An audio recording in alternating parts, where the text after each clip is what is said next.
Voy a decir algo que muy probablemente los coaches me odien cuando lo diga. Los psicólogos, siendo coach, tenemos una ventaja competitiva enorme contra cualquier coach que no es psicólogo. O cómo saber quizás si tengo que ir a un coach o a un psicólogo. Vos en el espacio psicoterapéutico, en la psicoterapia te preguntás por qué te pasa lo que te pasa, apelás al origen, qué es lo que te produce esto, y en el coaching te preguntás para qué. O sea, ¿para qué haces qué querés lograr con lo que haces? Para la generación a la que ustedes pertenecen, a veces cuesta entender que para llegar allá hay que empezar por acá. 100%. Y estar allá instantáneamente es imposible. El camino hay que transitarlo. Y alguien que esté pensando en salir de la vida corporativa para emprender, ¿cómo se puede dar cuenta si es el momento indicado? El momento en el cual vos estás listo para aprender es el momento en el cual ya sentís que tenés algo por ofrecer. Si vos vas a salir a ver qué onda y a asumir el riesgo de a ver qué sale, y eso tiene pocas chances de éxito. Hay una pregunta en las entrevistas que siempre como que nadie sabe bien qué responder. Si lo saben, no saben si van a quedar bien, si van a quedar mal, que es ¿cuál es tu defecto? ¿Cuál es tu mayor defecto? ¿Qué se puede responder ahí o algún tip para esa respuesta? Bienvenidos a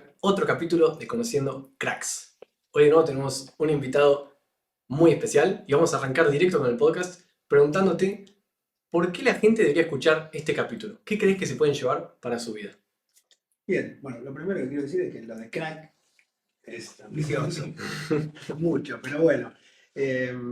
Nada, yo lo que tengo es una experiencia para contar, como hay tantas otras, y me parece que escuchar experiencias sirve para aprender. Con lo cual lo que yo traigo es una experiencia. Excelente. ¿Nos puedes contar un poco tu historia y tu carrera? De cómo llegaste hasta acá y a qué te dedicas. Bien, bueno, a ver, yo empecé mi camino profesional estudiando algo que fui descubriendo como vocación mientras lo iba aprendiendo. Yo soy psicólogo de formación de grado, estudié psicología en un momento particular de la Argentina porque yo empecé a estudiar inmediatamente después de que volvió la democracia en la Argentina y justo me tocó empezar el año en que en la Universidad de Buenos Aires dejaba de existir el examen de ingreso como forma de acceso a la universidad y se implementaba el CBC como puerta de entrada. Yo empecé mi carrera en la UBA ese año, haciendo el CBC, año caótico, muy difícil. Entonces fue el primer CBC. Fue el primer CBC. Yo en realidad finalmente terminé estudiando en una universidad privada porque empecé el CBC, hice el primer semestre, me frustré porque, bueno, la anécdota es divertida porque yo cursé, eran 3 materias en el primer semestre y 3 materias en el segundo semestre, algunas de ellas correlativas, y entonces en el primer semestre cursaba Sociedad y Estado y en el segundo Pensamiento Científico. Y después de cursar las primeras 3 materias, entre las cuales estaba Sociedad y Estado, cuando me fui a anotar a Pensamiento Científico, me dijeron que no había registro de que yo hubiese cursado Sociedad y Estado. Y entonces, bueno, yo me preocupé y me mandaron a Ascuénaga 280, que era una oficina que todavía sigue existiendo, ¿no? De la Universidad de Buenos Aires, para resolver el tema. Y yo me acuerdo que llegué ahí, había un montón de pibes, muchísimas pibes en la misma situación que yo, teniendo que buscarse en actas de Claro. y Muy bueno, complicado. nada, me frustré y dejé y mi padre vivía en Brasil y entonces él me invitó a que me vaya allá a pasar un tiempo, y entonces yo me fui de viaje, estuve en San Pablo con mi padre unos meses y me volví, decidido a volver a empezar la carrera. Busqué una universidad privada que más o menos tuviese una orientación parecida a la que había en la UBA, en aquel momento era la Universidad del Salvador, y hice mi carrera en la Universidad de El Salvador, mi carrera de grado. No, y la particularidad que tiene, digamos, haber estudiado psicología en la década del 80 es que uno en la década del 80 estudiar psicología era estudiar psicoanálisis y psicología clínica, no había otra alternativa. Uno cuando estudiaba psicología se dedicaba a la psicología clínica y uno se convertía en un psicoanalista. Claro. O se convertía. Intentaba empezar a formarse como psicoanalista. Y por ahí empecé mi carrera y al poco tiempo yo me recibí, hice la carrera, la verdad que la hice bastante rápido, yo me recibí a los 23 años, a 24 años. Y después de que me recibí empecé a trabajar en un hospital, en el Hospital Ricardo Gutiérrez, el Hospital de Niños de Buenos Aires, uno de los hospitales de niños de Buenos Aires. Hice una concurrencia en el Hospital de Niños durante 3 años y paralelamente tenía algunos pacientes en el consultorio, pero la realidad es que a los 24 años es difícil dedicarse a la psicología clínica. A uno le falta experiencia de vida. Pero también yo empecé a sospechar que había otras cosas que me podían llegar a interesar.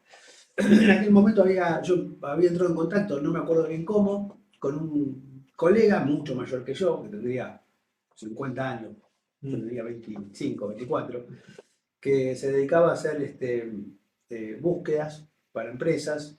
Y entonces él me empezó a convocar para ayudarlo cuando tenía que hacer alguna búsqueda masiva para alguna empresa. Y él mismo fue quien me sugirió me dice, mira, la verdad es que los psicólogos están empezando a trabajar en empresas en las áreas de recursos humanos. Entonces, si te interesa el ámbito organizacional, por ahí podés empezar a buscar, entrar en alguna organización, hacer cualquier cosa y después ver si te abrís camino adentro de una organización para trabajar en recursos humanos.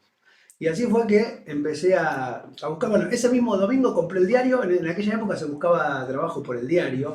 El diario Clarín tenía una sección que se llamaba Agrupados, que era donde los domingos salían las principales ofertas. Era el LinkedIn de ese momento. Era el LinkedIn de ese momento. Sí, tampoco, porque no es que uno estaba ahí expuesto, pero era como buscar en un portal de empleo, como un Zona Job o como un Boomerang. Era eso. Bien. Y entonces había salido un aviso bien grande en el agrupado de Clarín que buscaban jóvenes profesionales para un programa de jóvenes profesionales en McDonald's, Arcos Dorados, que era la franquicia en Argentina, que hacía pocos años que estaba en Argentina. Esto habrá sido en el año 93. McDonald's había desembarcado en Argentina en el 86, 87. Y bueno, nada. Me postulé, pasé por un proceso que duró como 4 meses, tuve 500.000 entrevistas, assessment center, instancias de evaluación psicotécnicos. Bueno, después de muchos meses, finalmente ingresé al programa. Me acuerdo que éramos 11 de no sé, 10.000 personas que se habían postulado. Wow. El proceso fue largo, bueno, y entramos a hacer este programa. Y la verdad es que yo siempre digo que para mí fue una gran experiencia, porque yo aprendí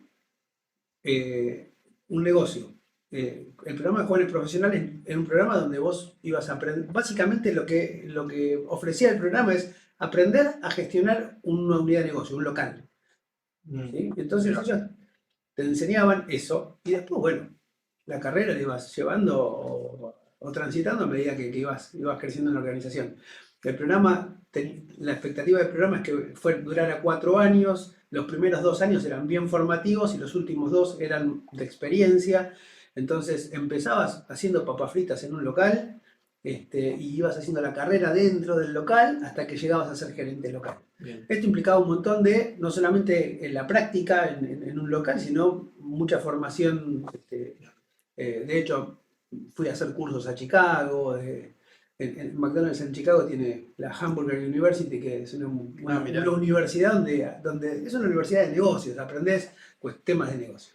Así que bueno, hice muchas capacitaciones acá. Después hay una Hamburger University en San Pablo, y entonces fui a San Pablo, después fui a Chicago. Que encima es muy demandante recursos humanos en lugares de comida rápida porque tiene una rotación de personal. Sí, tiene muchos matices. La verdad es que una de las cosas interesantes que tuvo para mí formarme en temas de recursos humanos en una compañía americana y en una compañía como McDonald's es que son compañías que siempre buscan estar a la vanguardia y entonces permanentemente vas aprendiendo cosas que están... hay mucha innovación, ¿no? Entonces, la verdad que fue una experiencia interesante. Bueno, nada, hice este programa de formación, fui gerente de un local, empecé por un local chiquitito, después pasé a otro más grande, después en un momento me tocó abrir un local. A mí me tocó abrir el local el que está en Cabildo y Monroe, en Belgrano, y llegué a ser gerente del local más grande, que fue el primer local que hubo en la Argentina, que es el local que está en Cabildo y Mendoza. Y cuando estaba ellos, desde el día que terminé el programa, o sea, que terminé la primera parte del programa, que eran esos primeros 2 años de formación, digamos, yo todo el tiempo decía, muchachos, acuérdense que yo quiero trabajar en recursos humanos, y cada vez que tenía la ocasión levantaba la mano y decía, quiero trabajar en recursos humanos. Y cuando estaba en en el local de Cabildo de Monroe, hacía algo más de 4 años que estaba en la compañía. Se abre una oportunidad en el área de recursos humanos. Estaban buscando a alguien que viniendo desde la operación fuese como un consultor interno, lo que hoy es un business partner, un people partner, digamos, ¿no? Y entonces me postulé también, se postuló mucha gente, pasé por un proceso, se usaba mucho el método del caso para hacer la selección, tuve que resolver algunos casos, qué sé yo. Finalmente me dijeron a mí y a otra persona más, que éramos las 2 personas que íbamos a ser los business partners de recursos humanos para los locales, divididos, digamos, éramos 2. Uno tenía la mitad del país y el otro tenía la otra mitad del país. Y la verdad que también fue una experiencia muy interesante, muy formativa, porque además fue una experiencia generalista. Como parte del programa tuve que hacer como un job rotation por distintas especialidades dentro de recursos humanos. Recursos humanos es un área que tiene muchas disciplinas adentro, porque digo, vos tenés que saber de números, porque todo lo salarial y las compensaciones tienen que ver con los números, tenés que saber de leyes laborales, tenés que saber de comunicación, porque se trabaja mucho con comunicación interna, tenés que saber cosas vinculadas con la formación y el desarrollo. Vamos preguntitas de cada uno de estos sectores, así que si les interesa todo esto, quédense que vamos a hablar de todos los Bien, temas. dale. Qué loco ahí porque estuviste 4 años esperando entrar a recursos humanos. Sí. Y eso es algo que mucha gente hoy en día que empieza un trabajo, a lo mejor le cuesta mirar el horizonte de mediano plazo, ni siquiera a largo plazo, hasta llegar a un puesto que quieren, ¿no? ¿Eso lo ves como que ahora somos muy impacientes y no tenemos esta resiliencia capaz? Sí, de hecho yo hay una anécdota que cuento mucho, yo hoy trabajando como coach, muchas veces les cuento a mis coaches una anécdota de mi vida personal. Cuando yo estaba haciendo ese programa en McDonald's, me acuerdo que el primer tramo, los primeros 3 meses era hacer papas fritas, hacer hamburguesas, y me acuerdo que no sé, a mes y medio, 2 meses que yo había entrado, y una noche yo me había tocado hacer mi entrenamiento en el local de Flores. Y un sábado a las 2 de la mañana yo estaba haciendo mi entrenamiento en el local de Flores haciendo papas fritas. Y me acuerdo que mis amigos, pibes de la edad de ustedes, digamos, que habían salido de joda, cayeron al local y yo estaba haciendo papas fritas y me vieron y me dijeron, vos sos un boludo. ¿Qué estás haciendo? Haciendo papas, vos sos psicólogo. Yo, imagínense, yo había hecho 3 años de experiencia hospitalaria, había trabajado en un hospital. ¿Qué haces acá? ¿Qué estás haciendo papas fritas? Y me acuerdo de lo que yo le respondí en aquel momento, que años después, cuando fui gerente de recursos humanos en McDonald's, se los recordé, les dije, ese día les dije, yo no estoy haciendo papas fritas, yo estoy empezando mi carrera. Y cuando fui gerente de recursos humanos, les dije, ¿se acuerdan cuando aquella vez les dije, no estoy haciendo papas fritas? No, bueno, no estaba haciendo papas fritas, estaba empezando a transitar el camino que me trajo hasta acá. ¿Y qué te dijeron en ese momento? Nada, bueno, obviamente habían pasado muchos años desde aquel momento, porque desde ese momento que yo entré hasta que llegué a ser gerente de recursos humanos, pasaron 10 años, 9 años, no sé. Claro. Yo empecé con 26, tenía 36, era otro momento de la vida, o 35. Y nada, bueno, todos habíamos crecido y todos entendieron. Lo que sí es cierto, ¿por qué cuento muchas veces esta anécdota? Porque es cierto que para la generación a la que ustedes pertenecen, a veces cuesta entender que para llegar allá hay que empezar por acá. 100%. Y estar allá instantáneamente es imposible. Con lo cual el camino hay que transitarlo, no hay alternativa. Sí, perfecto. Bien, si hacemos la cuenta, creo que fuiste gerente de recursos humanos en el 2001. ¿Cómo fue esa experiencia? Sí, en realidad en 2001 yo todavía no era gerente de recursos humanos, era jefe de relaciones laborales, que básicamente relaciones laborales tiene que ver con todo el manejo de la relación con el sindicato, el manejo de las relaciones, los conflictos con las personas, con el personal, digamos, ¿no? Y sí, en ese momento, en el 2001, yo era jefe de relaciones laborales y nada, fue crítico, porque además también a McDonald's le tocó algo difícil, que es, tenía un local frente al obelisco y cada revuelta popular terminaba en el local prendido fuego o destrozado, algunos de los locales del microcentro. También McDonald's identificado como un ícono de la cultura americana. Claro. Entonces fue difícil porque a veces esto, yo siempre me acuerdo en el 2001, era pensar en los chicos que eran chicos argentinos, que estaban trabajando en el local de Cabildo, de Corrientes y Carlos Pellegrini, estaban trabajando ahí y venían y prendían fuego al local, los pibes estaban encerrados en el cuarto de empleados, muertos de miedo.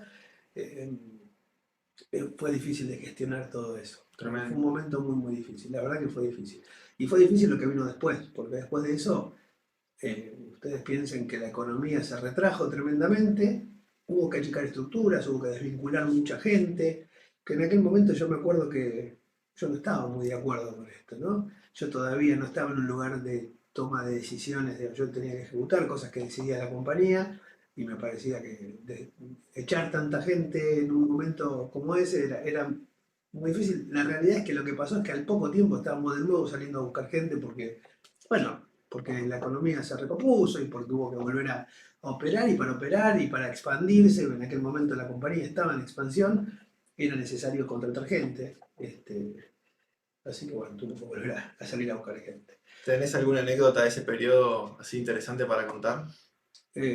Y sí, muchas, bueno, en ese bueno, en realidad me pasó a lo largo de mi vida, yo siempre digo, yo tenía este rol de business partner y me acuerdo que en aquel momento McDonald's había una empresa canadiense que operaba un centro de distribución que le daba servicios a McDonald's.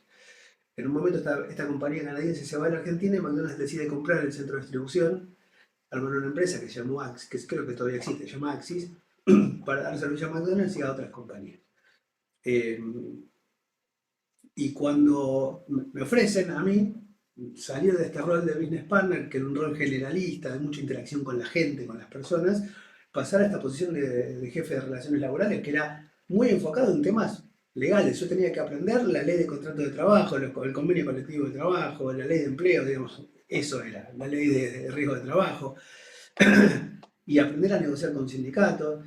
Y yo, la verdad es que yo quería hacer otra cosa, no quería acotar mi ámbito de ejercicio profesional a eso, y no quería.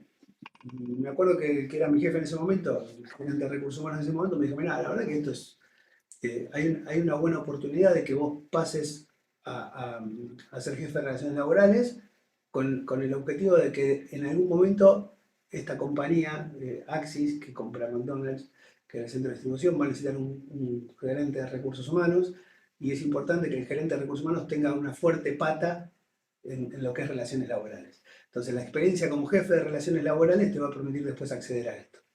Y bueno, yo con esta promesa accedí, acepté el desafío. Después vino la crisis de 2001, finalmente nunca hubo un gerente de recursos humanos en Axis y yo quedé 2 años y medio en esta posición de jefe de relaciones laborales. Y yo hoy mirándolo en retrospectiva creo que estuvo buenísimo, aprendí un montón, aprendí a negociar con sindicatos, aprendí yo digo, me tocó con el estudio de abogados que daba servicio a McDonald's en aquel momento, aprender a negociar con sindicatos, a manejar temas de relaciones laborales, me tocó liderar 2 reestructuraciones muy grandes. Años después, trabajando en otra compañía, me tocó cerrar la operación de una compañía en Argentina y toda esa experiencia me sirvió un montón. Así que fue digo, muchas veces uno tiene la sensación de que el camino, lo que te aparece en el camino es algo que no está bueno y a veces yo tengo un amigo que dice, si sucede conviene. Y bueno, fue una oportunidad interesante. Nosotros siempre citamos a Steve Jobs que dijo que solo puedes atar los puntos una vez que ya los atravesaste. O sea que mirando hacia atrás puedes atar y decir como... Exactamente. Entonces, Sí, y además también creo que es interesante en relación a esto, es que en realidad uno puede atar cualquier punto. Siempre uno encuentra una vinculación entre un punto y otro. Lo que pasa es que construir la historia la construís en retrospectiva. La historia no la construís en perspectiva, sino en retrospectiva, digamos. Después de que atravesaste los puntos, le podés dar sentido a lo que pasó. Es cierto que uno puede intencionar las acciones, decir, che, yo quiero ir hacia allá y voy hacia allá, y por ahí en el camino te desviaste un poquito para acá y un poquito para acá, y la historia la terminás de construir cuando llegaste allá, ¿no? Claro. Y además, en el último de los casos, uno nunca llega. O llega una sola vez el día que se acaba todo, digamos, ¿no? Pero uno siempre va transitando el camino. Y siempre hay puntos que ir uniendo. Bueno, yo le estaba contando, bueno, cómo yo después de todo este tránsito, digamos, yo seguí mi vida profesional por distintas corporaciones. me seguí formando, yo hice un posgrado en gestión del cambio, en organizaciones, después hice una maestría en coaching organizacional eh, y fui docente universitario desde 7 años eh, y, eh, y una de las cosas que nunca abandoné, porque siempre me gustó, porque creo que siempre me ayudó a mantener ejercitado el oído es la herramienta que uno usa cuando trabaja con personas y necesita escuchar y aprender a escuchar. Nunca dejé de tener pacientes en el consultorio porque me gusta, porque me servía, porque me interesa. Así que bueno, un poco esa fue mi trayectoria profesional. Después de muchos años de vida corporativa, pasé por trabajé en 4 compañías. eh, Decidí que en algún momento yo tenía un proyecto que lo tenía desde hacía mucho tiempo y creo que la decisión de encargar este proyecto la tomé en el momento adecuado, en el momento en el que estaba maduro para hacerlo, que fue fundar mi propia consultora para trabajar con organizaciones, eh, volcando toda la experiencia que yo había hecho en grandes compañías, muy enfocado a compañías más chicas o que se están formando. Entonces hoy trabajo como consultor en temas organizacionales muy vinculados con el desarrollo de personas, en startups, en empresas pymes, mucho en empresas familiares. ¿Qué hago? Trabajo con el coaching como herramienta, trabajo mucho colaborando en las transiciones generacionales de empresas familiares, que es un tema interesante y difícil. Trabajo mucho en el desarrollo profesional de ejecutivos, founders, C-levels de compañías, a veces startups o pequeñas. Esto es lo ¿Qué que te hago. llevó ahí a, siendo psicólogo, interesarte por el coaching? ¿Qué veías distinto al psicoanálisis? Voy a decir algo que muy probablemente los coaches me odien cuando lo diga.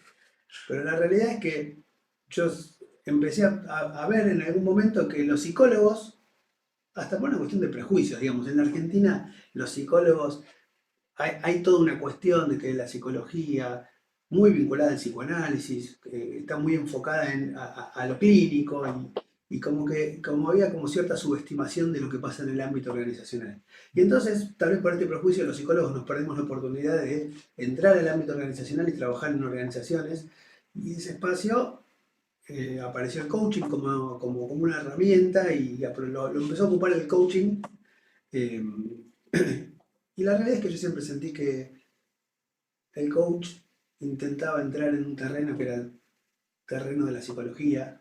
Y la realidad es que entendí que la formación en coaching me iba a dar un lenguaje, eh, no sé si mucha técnica de abordaje, porque la técnica de abordaje está muy compartida con la psicología. La psicología clínica usa la pregunta como herramienta y el coaching también.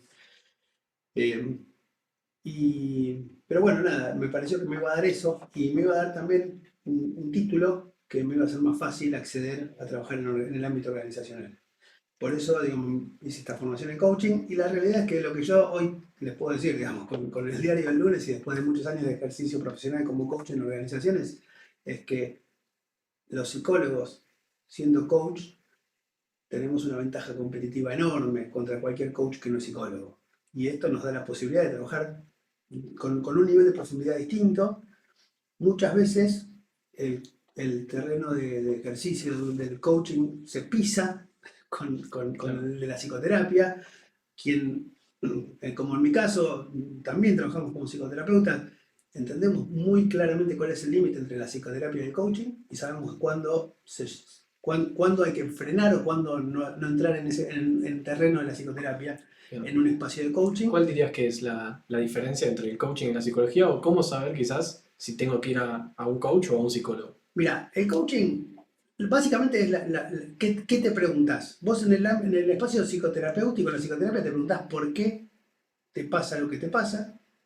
Entonces apelás al origen, qué es lo que te produce esto. Y en el coaching te preguntás para qué. O sea, ¿para qué haces qué querés lograr con lo que haces? Es una pregunta distinta.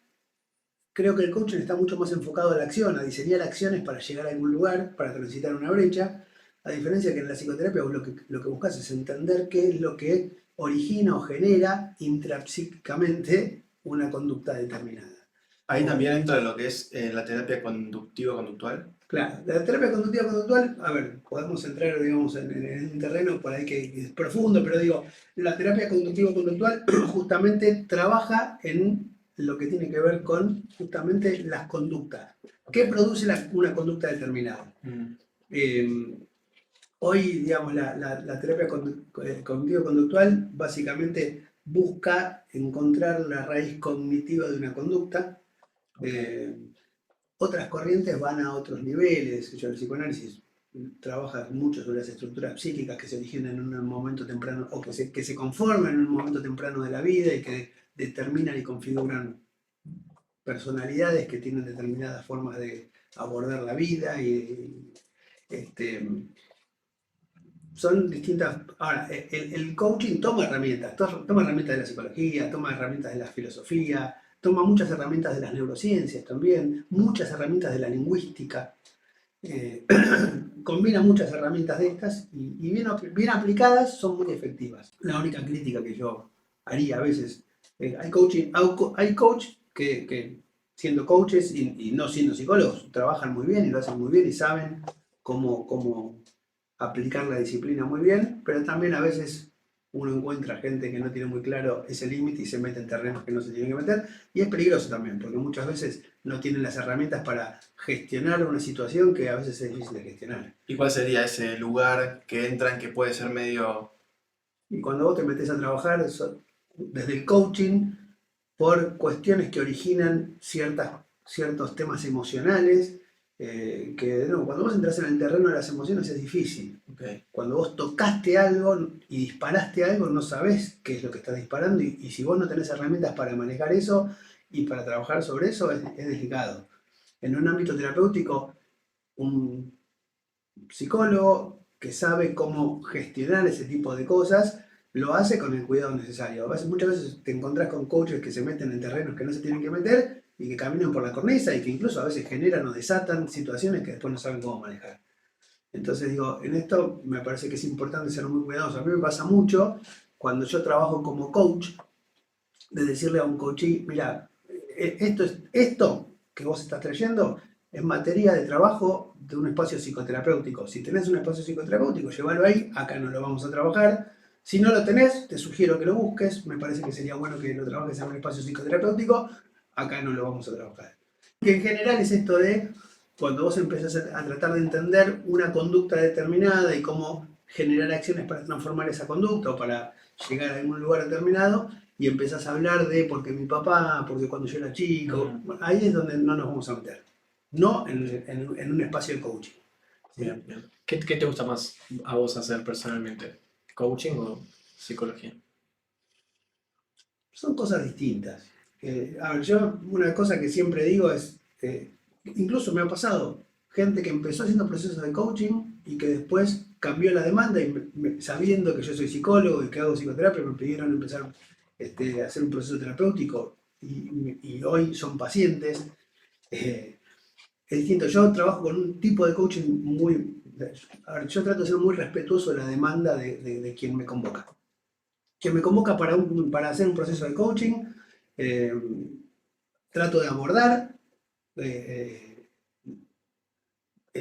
digamos, la demanda desde el coaching, y mi propuesta es hacer un proceso focalizado. ¿Qué es un proceso focalizado? Un proceso de coaching focalizado es un proceso que empieza y termina, son 8 sesiones.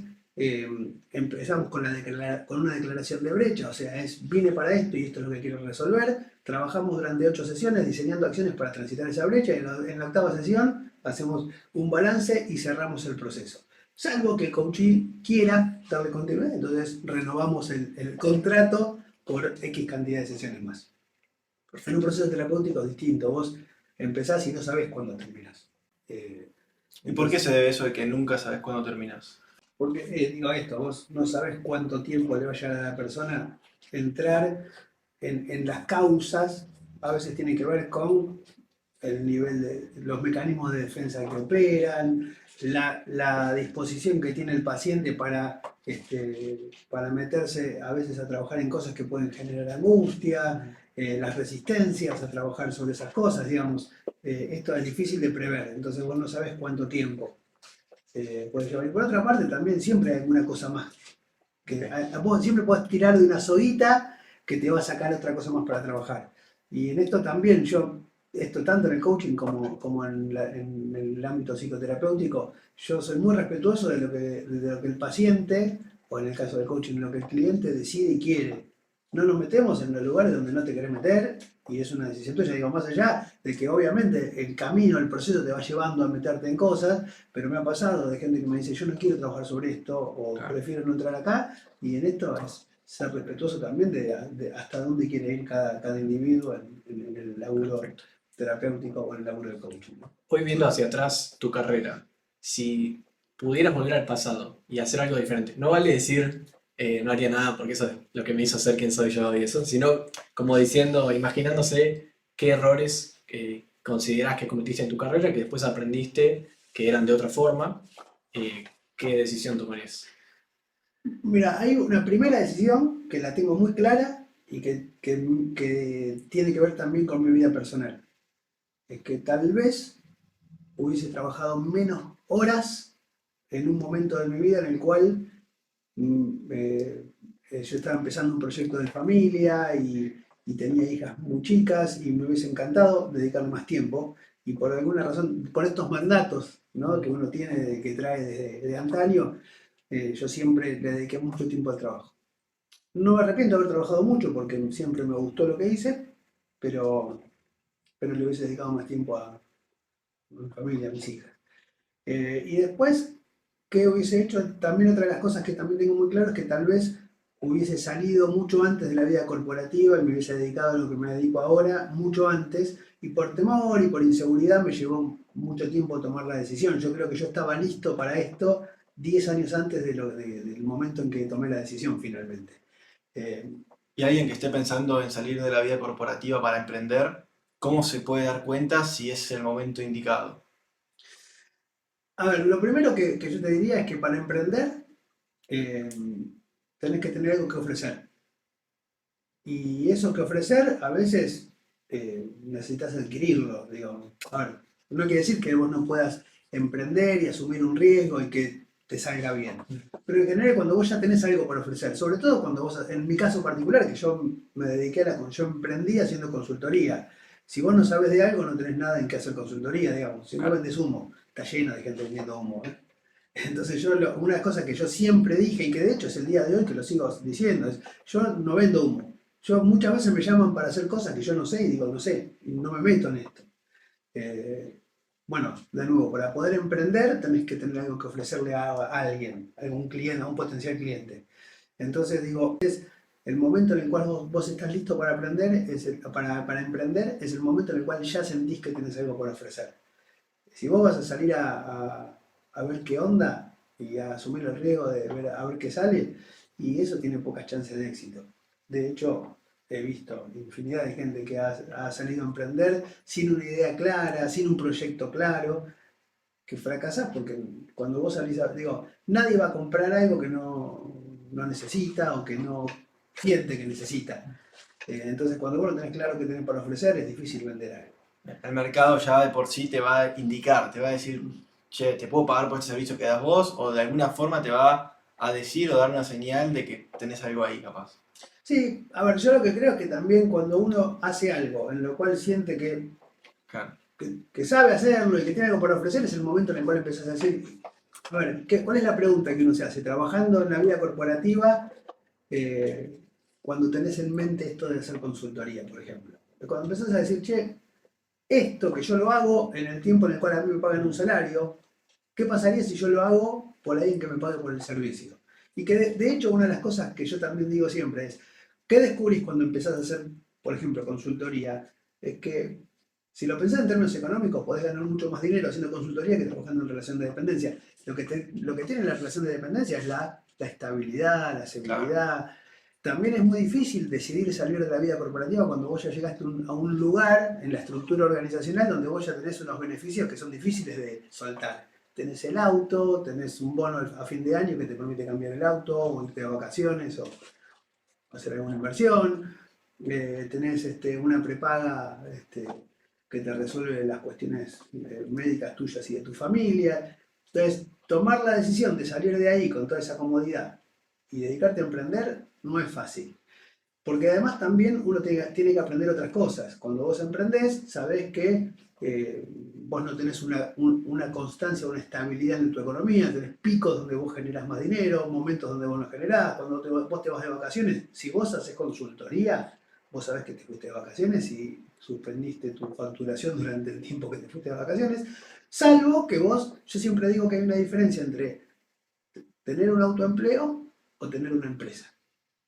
Un autoempleo, vos sos un profesional que das un servicio y vivís del servicio que das. Tener una empresa es justamente armar una organización que da un servicio y que no sos vos el que da el servicio. En mi caso particular, si bien yo hago consultoría y tengo una pequeña consultora, yo considero que lo mío es mucho más un autoempleo que una empresa. Hay gente que decide hacer otra cosa, que decide armar una empresa. Tiene que ver tal vez con cuáles son las inquietudes que cada uno tiene. En mi caso particular, a mí me gusta hacer lo que hago y a mí me mueve mucho más hacer lo que me gusta que ganar dinero. El que está pensando en ganar dinero, piensa en otra cosa, ¿no? Por ahí piensa más en armar una empresa. En toda tu carrera, no solo tuviste muchos cambios de trabajo o entrevistas laborales o charlas, sino que también hiciste, porque al trabajar en recursos humanos me imagino que hubo un montón. ¿Cuáles serían tus tips o tus consejos para alguien que está por tener una entrevista laboral, por ejemplo? ¿Tenés un número también de cuántas entrevistas diste o hiciste? Muchísimas. Infinidad. Por 50 porque hice infinidad. De hecho, yo en algún momento yo daba servicio de consultoría en hacer búsqueda para posiciones ejecutivas. No, dice infinitas. No tengo cómo cuantificarlo. Es como que yo te pregunte a vos cuántas veces viajaste en el subte. Claro. Entonces digo, lo que sí te puedo decir es que fundamental, siempre hay algo para mí que es importante, que es tener claro qué es lo que vos tenés para decir y hay una premisa fundamental que es no vender humo. Ojo, y esto no quiere decir que vos no digas lindo algo que por ahí no sea tan lindo. Pero eso es distinto. Vender humo es contar algo que no es. Que vos cuentes algo que... Siempre tenés algo para contar de tu vida profesional, de tu trayectoria, de lo que hiciste. Podés adornarlo, podés contarlo lindo, podés armar la historia linda. Yo siempre digo que armar tu storytelling... Bueno, de hecho ahora estoy trabajando, le estoy haciendo coaching a una persona que después de un periodo de maternidad y de dedicarse a la crianza de sus hijos, quiere volver al mercado de trabajo. Y entonces la estoy ayudando a que estructure sus entrevistas de trabajo. Y esto de poder armar tu storytelling, de cómo vas a contar tu historia. Tu vida profesional, personal, es una historia que vos la podés armar y que puede sonar atractiva para el oyente. Hacer el ejercicio de armarlo antes de una entrevista es importante. Básicamente tiene que sonar coherente e interesante. Y esto es aprender a decirlo. Y acá hay una escritora, una novelista española que se llama Carmen Martín Gaite, que tiene una frase que a mí me encanta, que dice que la verdad se cose con los hilos de la mentira, ¿no? Entonces lo que él dice es, yo puedo contar una historia con un montón de verdades, pero que esas cosas que juntan esas verdades, bueno, son un poco de ficción que sirve para hacer atractivo al oyente lo que contás. Esto me parece que es interesante, ¿no? Poder armar una historia que sea linda, que sea coherente, que sea interesante para el oyente, que esté adornada, pero que no sea humo, que no sea inconsistente. Claro. Entonces, eso me parece que es fundamental. Muchas veces te encontrás en entrevistas, y esto un entrevistador experto se da cuenta rápidamente, gente que quiere contarte cosas que le falta sustancia, le falta coherencia. Más vale contar lo que hiciste, lo que sos, lo que supiste hacer, de una manera linda, pero que tenga sustancia, ¿no? Hay una pregunta en las entrevistas que siempre es como que nadie sabe bien qué responder, o si lo saben, no saben si van a quedar bien, si van a quedar mal, que es ¿cuál es tu defecto? ¿Cuál es tu mayor defecto? ¿Qué se puede responder ahí o algún tip para esa respuesta? Primer tip fundamental, no transformes una virtud en un defecto para salir del paso, porque eso queda horrible y de nuevo el entrevistador experto Ya saben. lo que toma nota y dice, este no tiene ninguna capacidad de autocriticarse. Porque es no, la típica, soy muy autoexigente. Yo lo que suelo hacer cuando me dicen eso es, bueno, ok, pensalo, ser autoexigente a la mirada de un empleador es una virtud, no es un defecto. Pensar en algo que para un empleador podría ser una oportunidad de mejora. Una de las sugerencias que yo doy en este sentido es, si vos alguna vez trabajaste en una compañía donde te hicieron una evaluación de desempeño y te dijeron tenés que mejorar esto, bueno, ese puede ser algo bueno para contar. Me parece que está bueno poder decir, esto sé que es una oportunidad de mejora, sé que es algo que me dificulta mi trabajo y estoy haciendo estas cosas para trabajar y para mejorar esto. Es una buena forma de contarlo. ¿Este es mi defecto o esta es mi oportunidad de mejora? A mí me gusta hablar de oportunidades de mejora y no de defectos. Esta es mi oportunidad de mejora y esto estoy haciendo para trabajar y para tratar de mejorarlo. Espero que estés disfrutando de este capítulo. Este podcast está patrocinado por Life Academy. ¿Qué es Life Academy, no? Bueno, es una plataforma donde uno de los profes soy yo, donde aprendemos de educación financiera, inversiones, trading. Incluso en el primer episodio hicimos una entrevista con Ludo, que es experto en trading en Life Academy. Así que si te querés suscribir a acceder a todo este contenido exclusivo, lo puedes hacer desde el link en la descripción. Seguimos con el capítulo de hoy. Yo no tuve muchas entrevistas de trabajo, pero las que tuve, siempre tuve algo bien en claro, que es, no me voy a poner nervioso y voy a ser yo en mi máxima expresión. Si la otra persona está de acuerdo con cómo soy yo, me va a contratar, entonces vamos a hacer un buen fit y va a estar bueno el laburo. Si no confían en cómo soy yo genuinamente y no me contratan, mejor para mí, porque no confían en cómo soy yo. Entonces yo lo que hacía era ser yo en mi máxima expresión. Era casi como si estuviese hablando con un amigo. ¿Eso puede ser bueno o malo? ¿Cómo lo ves del lado del entrevistador? Mira, desde el lado del entrevistador no lo sé. Ahora, del lado de lo que es mejor para el individuo que está participando en esa entrevista, para la organización o la empresa que lo está contratando, eso es lo mejor que puede pasar. Porque que vos fuerces que te contrate una empresa en la cual o vos no te vas a sentir cómodo o la empresa no le vas a servir, eso es una relación que dura poco y que en última instancia lo que hace es generarte un problema en el corto plazo. Es dentro de pocos meses vos no vas a querer estar ahí o la empresa no va a querer que estés. Lo mejor que puede pasar es que vos estés en el lugar que vos querés estar y la empresa contrate al empleado que quiere contratar. Igual yo quiero decirles algo que me parece que es fundamental y yo me la paso diciéndole esto, sobre todo a los empresarios pymes que son clientes míos. Porque el empresario pyme de mi edad, ¿qué tiene en la cabeza? Yo soy el que doy trabajo. Y si querés trabajar conmigo, aceptar mis condiciones. El mundo del trabajo cambió. Chicos, el mundo del trabajo es otro. Yo todo el tiempo le digo a mis clientes pymes, mirá, desde ese lugar, olvídate de contratar a nadie. Porque hoy, afortunadamente, y esto creo que ha sido un cambio saludable que se ha dado en el mercado de trabajo, es que hoy, a ver, yo siempre digo algo, en la Argentina, especialmente en la Argentina, tenemos un problema no de desempleo. Es mentira que en la Argentina hay un problema de desempleo. En la Argentina tenemos un problema de educación. Hay mucho trabajo que hay un montón de gente desempleada que no puede hacer porque no tiene la educación para hacerlo. Entonces, ¿qué es lo que pasa? El empleador sale a buscar al mercado gente que no encuentra porque no hay gente calificada para hacerlo y hay un montón de gente buscando trabajo que no tiene la calificación para acceder a estos trabajos. Esto es lo que pasa en la Argentina. Tenemos una gran crisis de educación, una gran crisis educativa que si algún gobernante, no digo iluminado, bien intencionado, hace algo al respecto, tenemos un problema, no les digo 100% solucionado, pero claramente podríamos reducir considerablemente los índices de desempleo. Entonces digo, me parece que esto que yo les digo, que hoy se plantea un escenario distinto en la Argentina. El empleador que sale a buscar a alguien al mercado y que tiene que entrevistar a alguien, tiene que saber que no solamente yo tengo que elegir a esa persona, sino que esa persona me tiene que elegir a mí. Y hoy el postulante tiene la potestad, y lo saben, de elegir. Hoy vos tenés que ser atractivo para el postulante. Y el postulante calificado, que tiene el conocimiento que vos necesitas y querés, se va a sentar en una entrevista y te va a decir, ¿qué tenés para ofrecerme? Y si un empleador no entiende esto, está frito, porque no consigue gente. Porque entonces después, ¿qué pasa? Te encontrás con la infinidad de empresarios que están puteando por ahí diciendo, porque los pibes ahora, los pibes ahora. A ver, yo siempre les digo, lo peor que podés hacer es pelearte con la realidad, porque la realidad es lo que es. Si vos no querés, si vos me decís, no, porque esta nueva generación, sí, está bien, pero si vos, digo, hoy, esta nueva generación es el mercado de trabajo. es el mercado de trabajadores.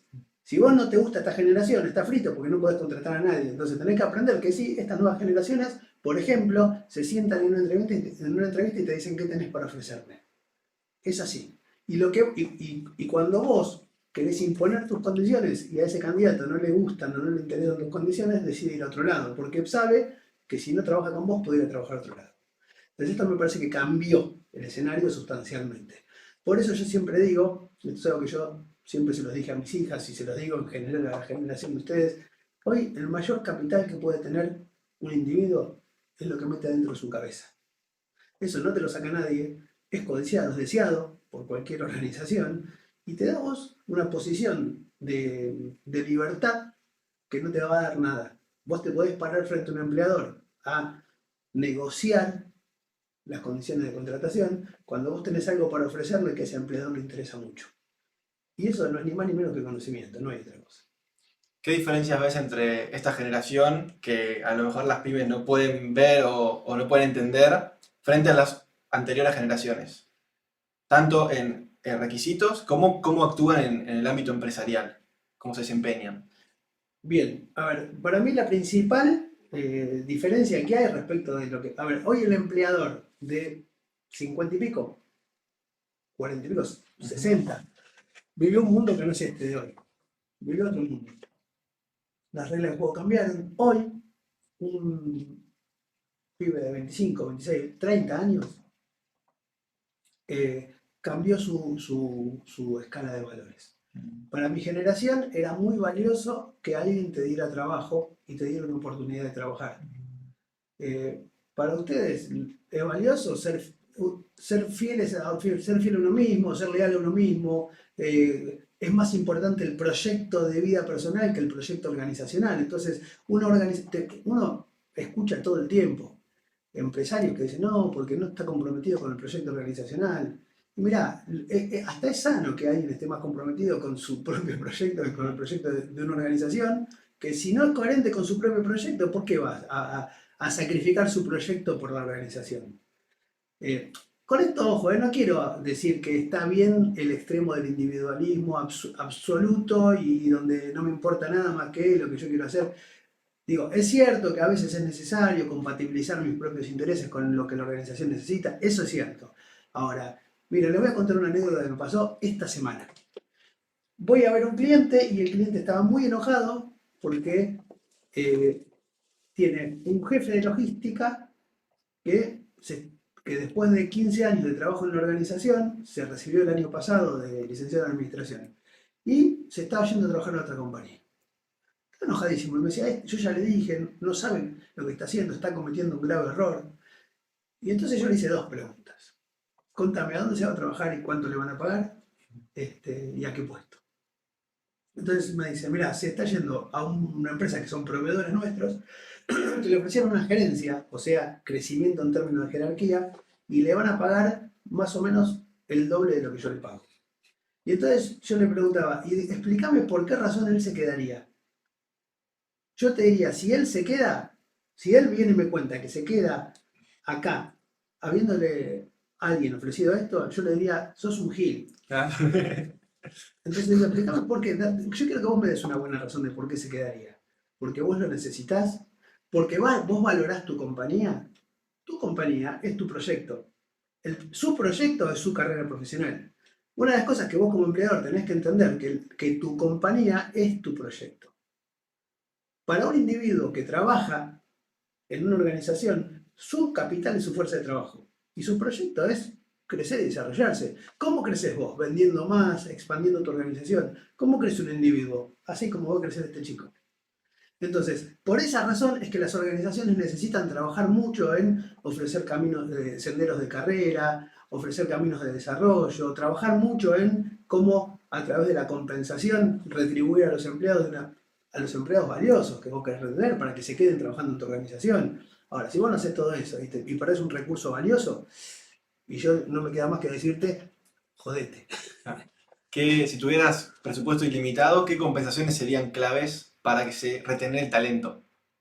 Mira, en realidad yo no te puedo dar una respuesta genérica de esto. Cada organización necesita hacer algo que es algo que se hace en recursos humanos, que es evaluar puestos claves, evaluar personas claves y trabajar en lo que se llaman gestionar el talento. Gestionar el talento es armar planes de sucesión, identificar cuadros de reemplazo, establecer senderos de carrera para las personas claves, pero eso se hace ad hoc en una organización en función de lo que esa organización necesita.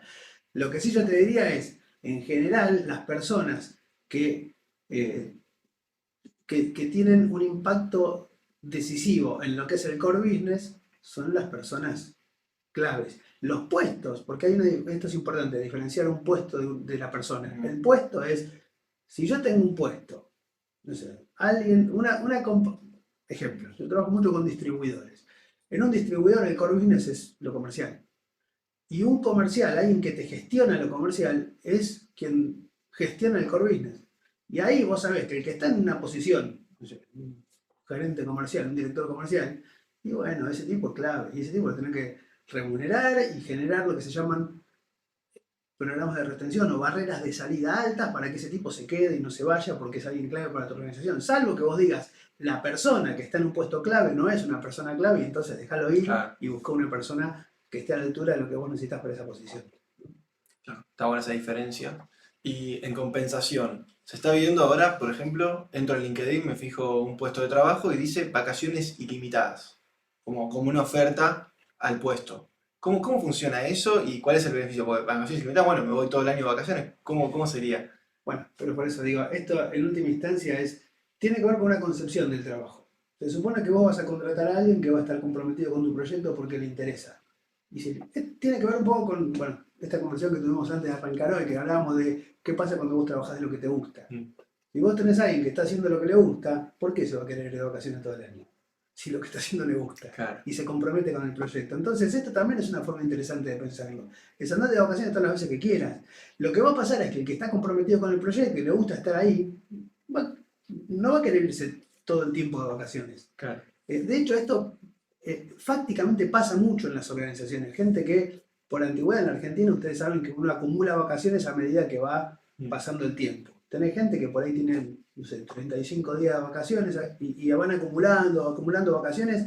Y en un momento, yo he conocido gente que tenían acumulados 180, 200 días de vacaciones. Mirá. Y vos decís, ¿pero por qué acumulas tanto? Y no, porque viste, yo no me puedo ir de vacaciones tanto tiempo, porque si yo me voy tanto tiempo, la compañía necesita que yo esté, y yo me gusta estar, y a mí no me gusta tomarme más de 15 días. Pasa que hay gente que decide permanecer trabajando más tiempo del que incluso legalmente podría, o tomarse menos vacaciones de las que legalmente podría tomarse. Entonces digo, vacaciones ilimitadas tiene que ver con una concepción de a qué tipo de personas querés vos sumar.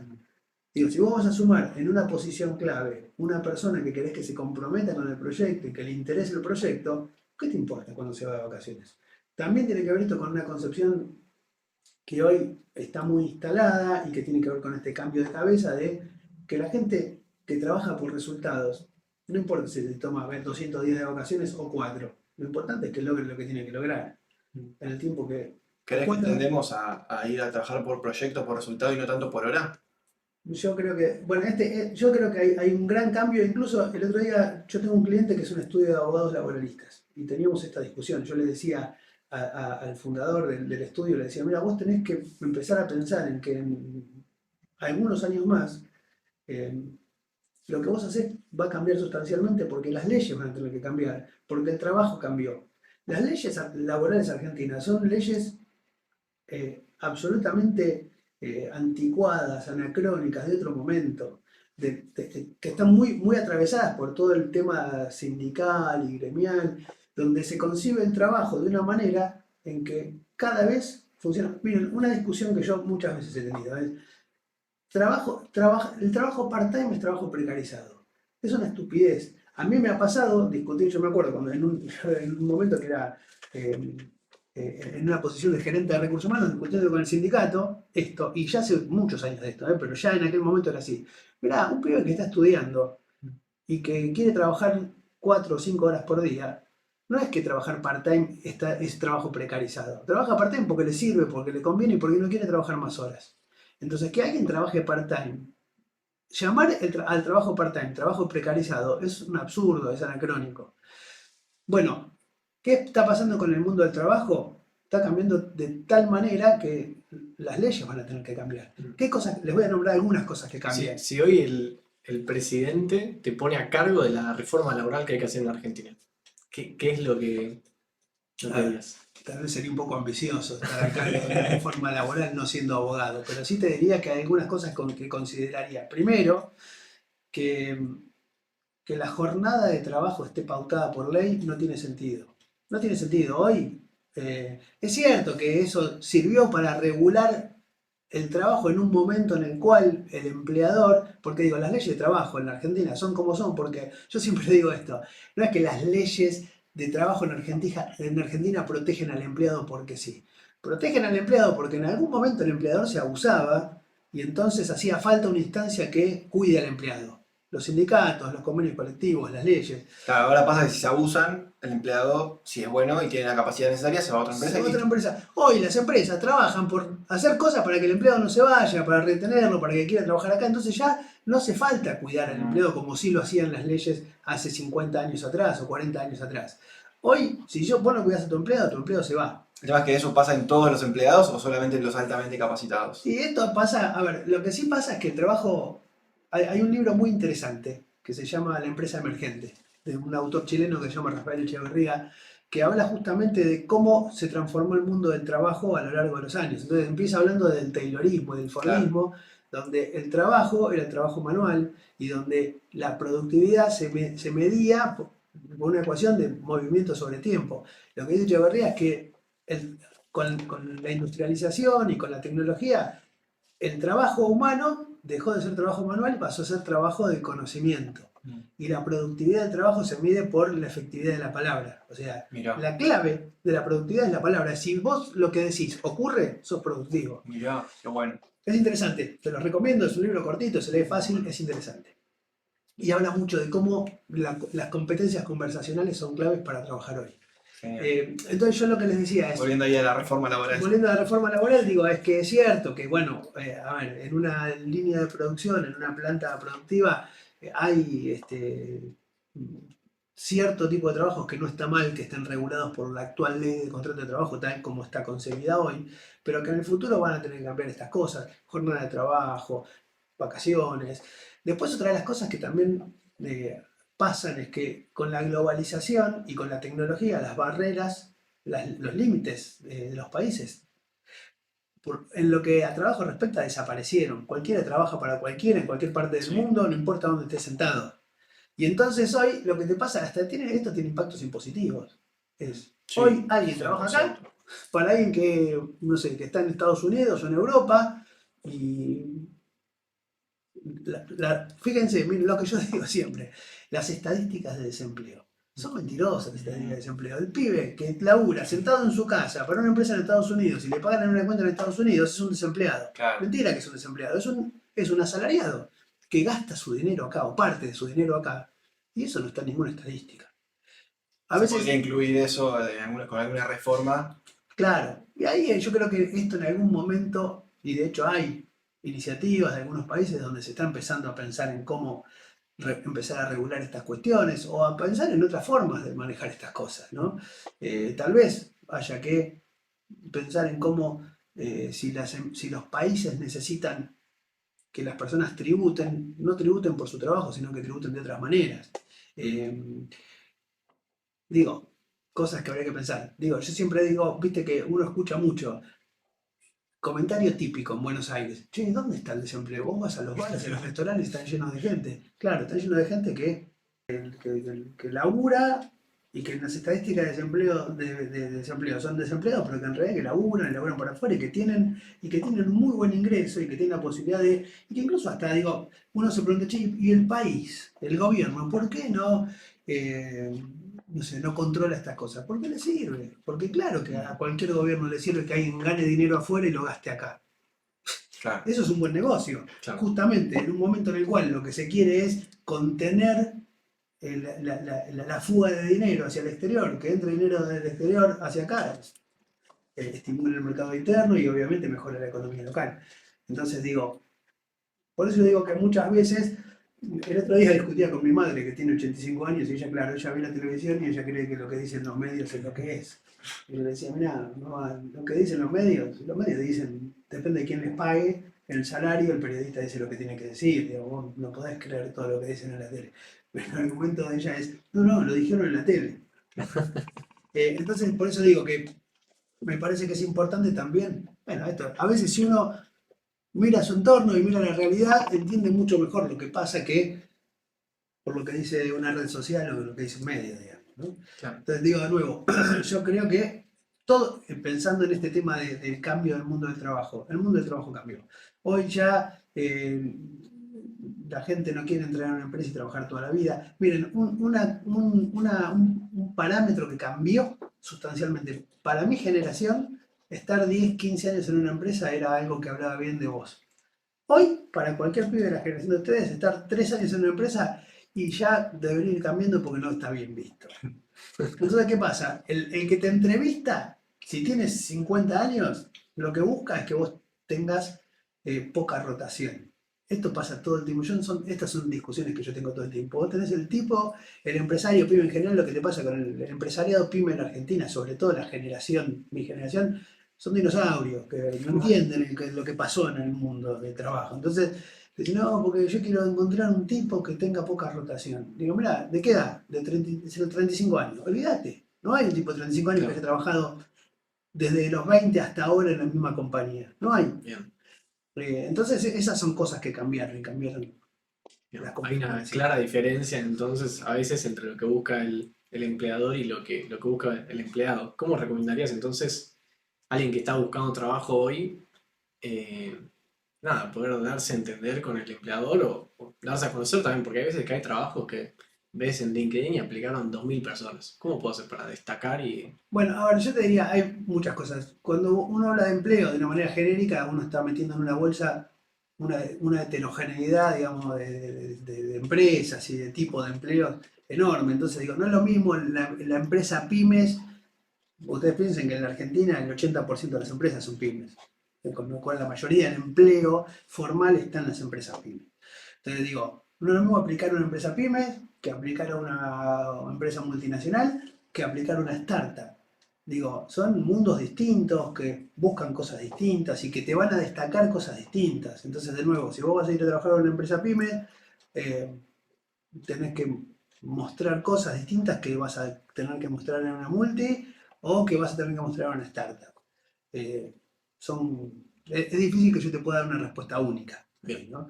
Ahora, ¿cómo destacar? Igual lo primero que tenés que hacer es entender qué es lo que dice. Una cosa importante, cuando vos aplicás, estás buscando un laburo y aplicás a una búsqueda LinkedIn, leer muy bien qué es lo que dice ese aviso es lo que te da la pista de qué tenés que destacar.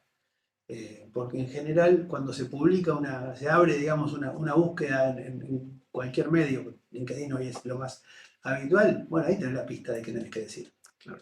y qué tenés que destacar. Mm. ¿No? Y en términos de salario, ¿cómo sé si lo que me están ofreciendo es un buen sueldo o no? Esa es otra pregunta que también tampoco tiene una respuesta lineal, porque hoy, mucho más que en otros momentos de la Argentina y del mundo, bien o mal, depende también de lo... Yo te diría, lo que te están ofreciendo está bien o mal, no en función de lo que te ofrecen, sino de lo que vos potencialmente podrías ganar en función de lo que vos tenés para ofrecer. Porque yo digo, no es lo mismo si vos vas a trabajar, de nuevo, en una pyme, que en una multinacional, que en la industria petrolera o en el retail, porque cada industria paga salarios distintos en función de lo que puede pagar. Vos pensás que la capacidad de pago de una empresa tiene todo que ver con su estructura de costos y su rentabilidad. Entonces digo, una empresa, un negocio que tiene márgenes chicos y que trabaja por volumen, no por margen, Claro. tiene una capacidad de pago distinta que una empresa que gana, no sé, una empresa que fabrica...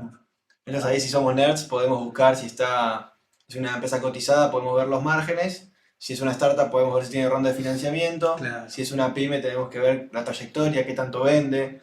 Podemos chusmear eso. Todas esas cosas. Por eso te digo, una cosa importante es cuando vos vas a aplicar, cuanto más investigues esa oportunidad o esa empresa a la cual vos en la cual te gustaría trabajar, más información vas a tener y te va a ayudar a tomar decisiones de a dónde aplicar, para dónde ir. Eh, Incluso otra cosa que también digamos, incide en esto es cuál es en qué estadio está. No es lo mismo que una startup que está en una instancia seed, que Claro. una startup que ya va por su serie B o por su serie C. Entonces también tienen capacidad de pago distinto, son compañías que están en estadios distintos, eh, que es importante también considerarlo a la hora de una expectativa. Pero también, yo digo, más allá de la empresa a la cual vos apliques, Lo que te sirve a vos vos. sabés a lo que vos podés aspirar. Ok. A ver, se lo voy a poner en algo concreto. Alguien que se formó en una universidad de élite, que se fue a hacer una maestría, no sé, a Stanford. Bueno, mire, el otro día me decía, un cliente me decía, estaba buscando una posición, un C-Level, y me decía, no puedo, estoy podrido, a ver, pibes, claro, porque ¿qué pasa? Stanford lo que tiene es, le da a sus alumnos una referencia de cuánto puede ganar un egresado de Stanford. Mira. Y entonces los tipos están parados ahí y no quieren bajarse de ahí.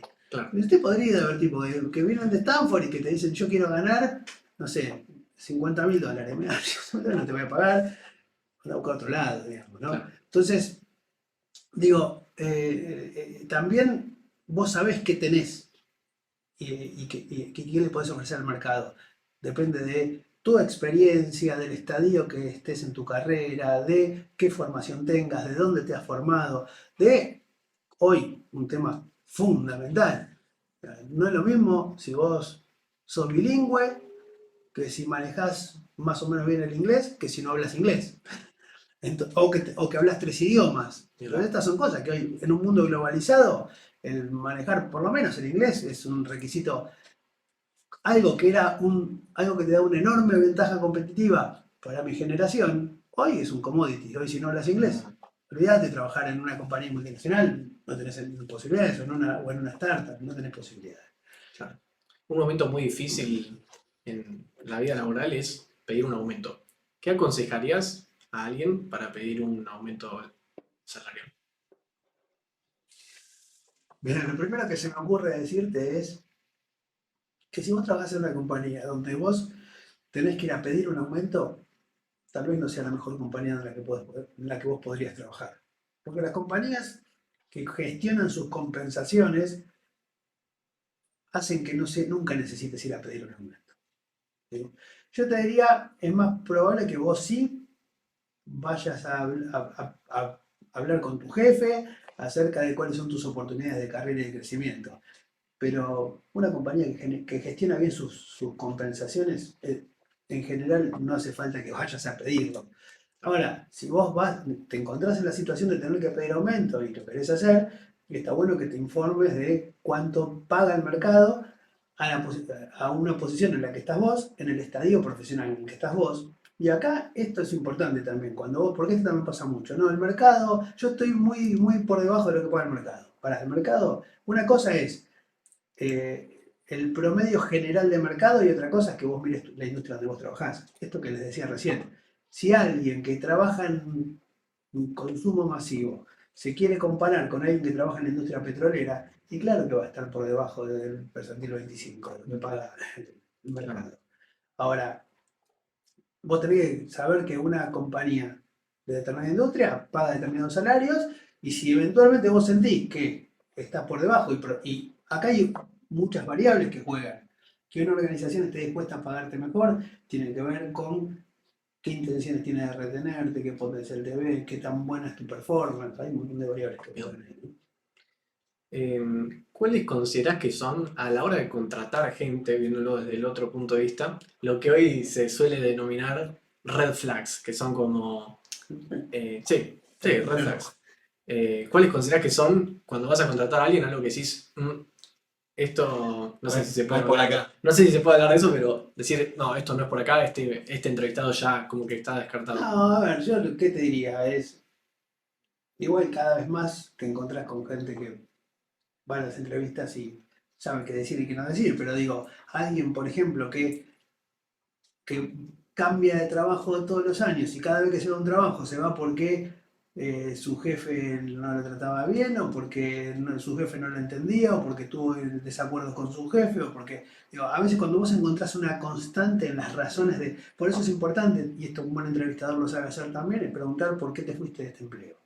Cuando vos te encontrás muchas veces porque no me valoraban, porque no me reconocían, porque mi jefe esto, cuando las razones de por qué vos te ibas de un empleo es alguna situación de conflicto, bueno, uno podría decir, esta es una persona que tiende a entrar en conflicto con la figura de autoridad, por ejemplo. Claro. Eso podría ser una red flag. Mm. Después también esto que yo les decía hace un rato, cuando la persona es poco consistente en lo que te cuenta.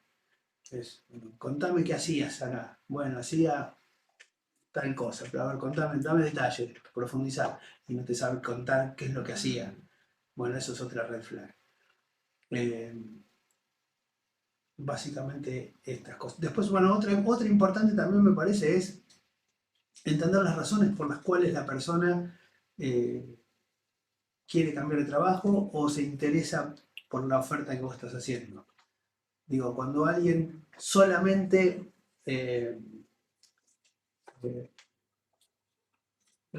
considera, por ejemplo, el aspecto económico y no te menciona el proyecto o la tarea o lo que va a hacer en la oportunidad que vos estás ofreciendo, tampoco suele ser un buen indicador, porque la realidad es que esto lo que te dice es que si pasado mañana viene alguien y le ofrece 2 mangos más, se fue a otro lado, digamos, si su único motor es el económico, ¿no? Claro. Me parece que a veces para una organización es valioso o se valora cuando a alguien le interesa el proyecto más allá de lo económico. Está bueno, la visión, está alineada la visión. Claro, tal cual. ¿Y qué sería? Voy a hacer una pregunta media genérica y muy amplia a lo mejor, pero es una pregunta que se hace mucho en las redes en términos de relaciones laborales y a la hora de buscar trabajo es ¿qué es un buen sueldo? ¿Qué significa? ¿Cuál sería un número? Bueno, a partir de acá es un buen sueldo. A día de hoy en números de Argentina y cómo está la economía hoy. Lo que pasa es que es tan genérico porque digo, a ver, un buen sueldo para alguien que tiene una familia, tiene 3 hijos, que van a un colegio privado y vive en un country, no es lo mismo que un buen sueldo para alguien que vive, no sé, vive solo en un departamento de 2 ambientes, Claro. en un barrio de clase media con urbano bonaerense. Digo, no es lo mismo. Entonces digo, el buen sueldo depende de qué tipo de puesto, de las necesidades que tiene cada individuo. Qué sé yo te podría decir que un buen sueldo para alguien que es un analista contable en una compañía promedio es uno, y para alguien que va a aspirar a una posición de, no sé, un gerente de administración y finanzas de una compañía multinacional, un buen sueldo es otra cosa. Entonces es difícil hablar de un número. ¿Se puede buscar de alguna forma? Escalas según el puesto. Hoy lo que hay es, vos podés buscar, son lo que se llaman encuestas de compensaciones. Lo que hay publicado de forma gratuita son encuestas generales de mercado gratuitos.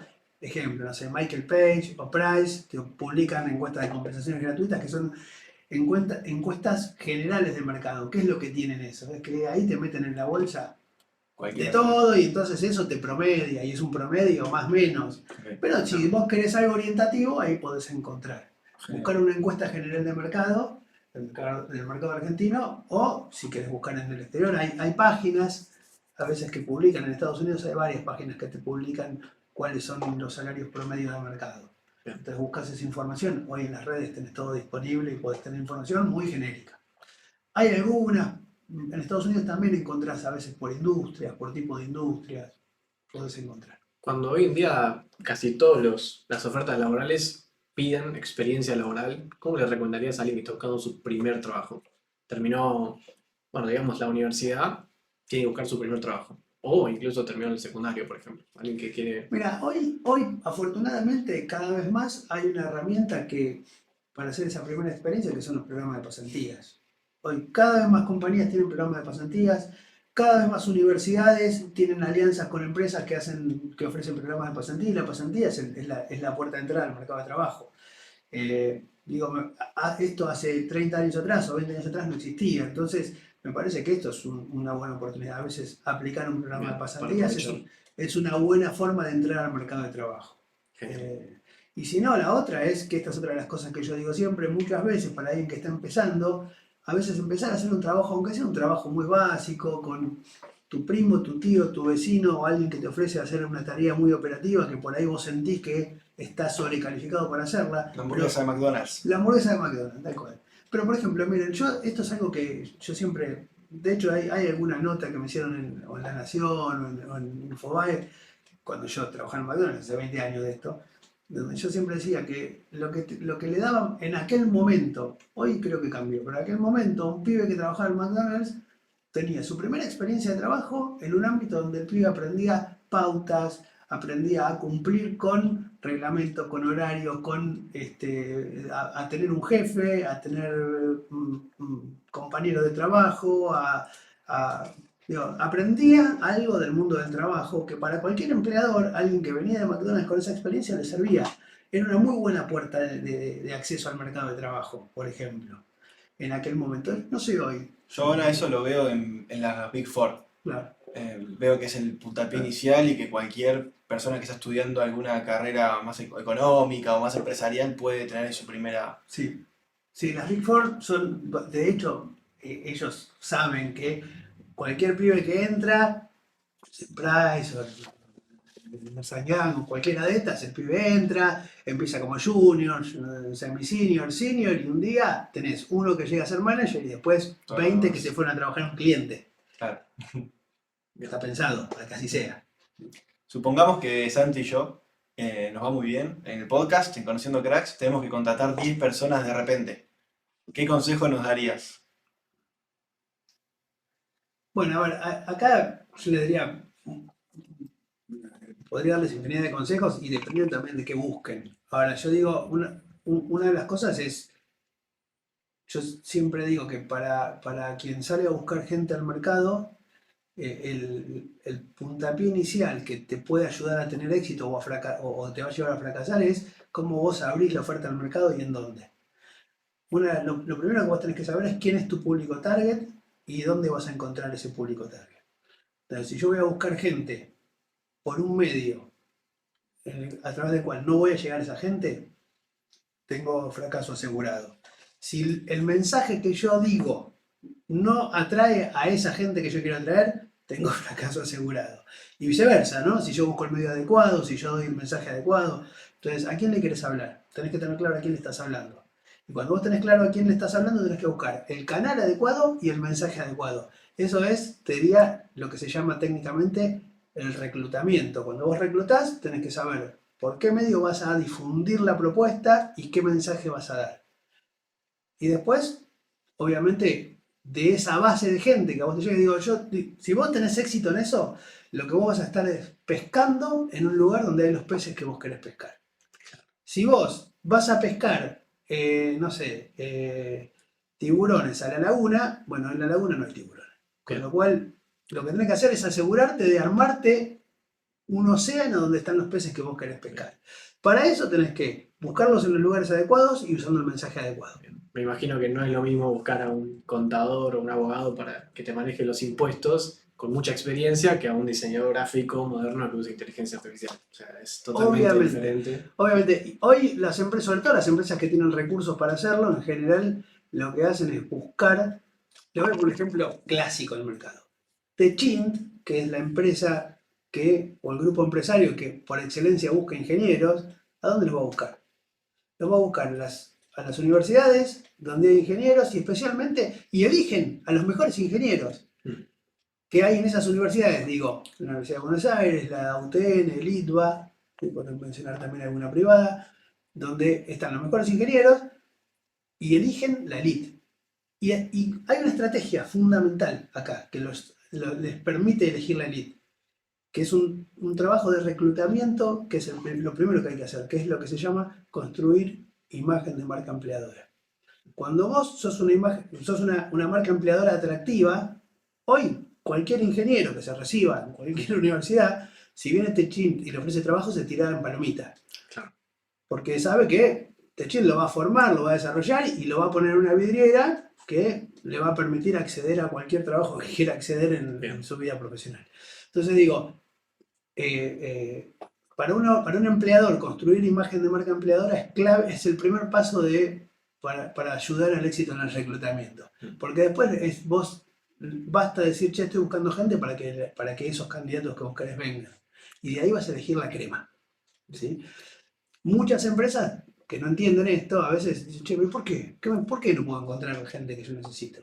Bueno, primero, ¿qué imagen de marca empleadora tenés? ¿No te conoce ni el loro? Y bueno, es difícil. Claro, si vos sos Pirulito Sociedad Anónima y querés ir a competir con Techint, estás frito porque no te conoce nadie y no sos aspiracional para nadie. Entiendo que muchas veces hay compañías que no pueden llegar a ser aspiracionales, pero entonces tenés que buscar otras herramientas atractivas para conseguir a la gente. Muchas veces, salario es una, es la más evidente, pero también otras cosas. Yo unas cosas que trabajo mucho a veces con clientes y que los ayuda a diseñar son programas de desarrollo, por ejemplo, lo que se llaman programas de semillero. Si vos armás un programa atractivo, con contenidos atractivos para un pibe que está por terminar la carrera de lo que fuera, suponete un ingeniero que está en los últimos tramos de la carrera, y le venís a contar que tenés un programa que le va a complementar su formación académica con una experiencia profesional que le resulte atractivo, y bueno, ahí tenés Perfecto. un imán para atraer ese tipo de talentos. Ahora, ir a una universidad y decir, che, soy Pirulo Sociedad Anónima, quiero un ingeniero que venga a trabajar a mi empresa. ¿Y qué voy a tener que hacer? Trabajar de ingeniero. No, pará. ¿Qué me das? ¿Qué es esto que yo les decía hoy? Bueno, el ingeniero empleable o el estudiante avanzado de ingeniería empleable, lo primero que te va a preguntar es, ¿qué me das? No se va a tirar de cabeza a trabajar en Pirulito Sociedad Anónima. Bien. Con Techint ya sabe lo que Techint le da. Bien. ¿No? Nos podemos meter ahí en el mundo de coach y startup. ¿Cómo surgió el hecho de coachear en el mundo startup? Mira, surgió porque empecé a hacer coaching a un founder de una startup y se ve que le sirvió y entonces me recomendó otra y después ese me recomendó otra y ese me recomendó otra y hoy trabajo con un montón de startups. Yo entré en un nicho muy específico que son las startups de biotecnología. También trabajo con startups de otras industrias, pero eminentemente con startups de biotecnología. Sobre todo también por azar, no porque lo haya buscado, muchas que están vinculados con una aceleradora en particular en Argentina que hace programas de aceleración específicamente en lo que son startups de biotecnología. Lo que hacen básicamente ellos es vincular investigadores del CONICET con pibes de negocio o chicos que están estudiando, no sé, economía en San Andrés o en Ditela, lo juntan y entonces tenés en general el CSO, que es el de ciencia, que es el que viene, el que está haciendo su doctorado en el CONICET, con el pibe de negocio de San Andrés, que se va a San Francisco o a Silicon Valley a buscar los VC, los Venture Capital para desarrollar el negocio, y mientras tanto va desarrollando una idea científica para ir a vender. Mirá qué bueno, muy bueno. ¿Cómo se llama la aceleradora? Gridex. Gridex, mirá. Me hizo acordar a la serie de Founder, ¿la viste? No, No, de Startup. no, Que es justamente biotecnología, como una científica crea una empresa. ¿Y algún caso así de biotecnología interesante que hayas hecho coach? Mira, una que muy interesante, que es con quien empecé yo, se llama Biflow.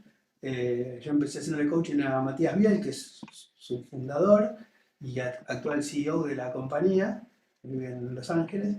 Y la verdad que es un caso interesantísimo. Hoy ya tiene unos cuantos años. Y básicamente lo que ellos hacen es muy interesante. Ellos trabajan básicamente en potenciar cultivos o productividad de cultivos a través de las abejas. Fortalecen las abejas para que básicamente favorezcan la polinización de determinado tipo de cultivo. Por ejemplo, en general frutales, ¿no? Arándanos, frambuesas. Sé que ahora están entrando en un proyecto con café en Brasil, cítricos, cualquier tipo de fruta. Buenísimo. Entonces lo trabajan básicamente es a través de las abejas potenciar la polinización que mejora la productividad de esos cultivos. Y quizás lo que pasa ahí es que esa persona sabe muy bien las abejas y toda la tecnología, pero no tiene la experiencia de recursos humanos o administrativa, ejecutiva, y ahí estaría el coaching, ¿no? Sí, en realidad a ver, ¿cuál es mi trabajo? Es trabajar muchas veces con gente muy joven, que eso, tiene una buena idea y que por ahí consiguió inversión para desarrollar su negocio y a veces gestionar personas no es fácil y liderar equipos no es fácil. Eh, Igual yo creo que hay una gran fortaleza que yo tengo como coach, que es combinar la herramienta del coaching, todo el background de psicólogo que yo tengo, más el background de muchos años de vida corporativa, que también me da la posibilidad de entender un negocio, de que cuando me están hablando de revenue yo sé de qué me están hablando, que muchas veces te pasa también, que un coach que se formó como coach y por ahí no entiende el lenguaje organizacional o el lenguaje de negocio, entonces es difícil también, ¿no? A mí me pasa que, digo, el haber tenido una trayectoria corporativa que me hace entender, y yo siempre digo, cuando yo me retrotraigo al programa de formación que hice en McDonald's hace 30 años atrás, me permite conversar con un founder de una empresa, entendiendo, no siéndole porque estoy lejos de ser un experto, pero entiendo de qué me está hablando. Igual yo siempre digo, tal vez tenga que ver con mis características y mi perfil. Yo soy un tipo curioso, que me interesa, que cualquier cosa que me cuentes me interesa y me divierte. Y entonces, ahora, por ejemplo, estoy aprendiendo un montón de cosas vinculadas con la biotecnología, que mi formación está muy lejos de la biotecnología. Pero yo ahora escucho hablar de enzimas, escucho hablar de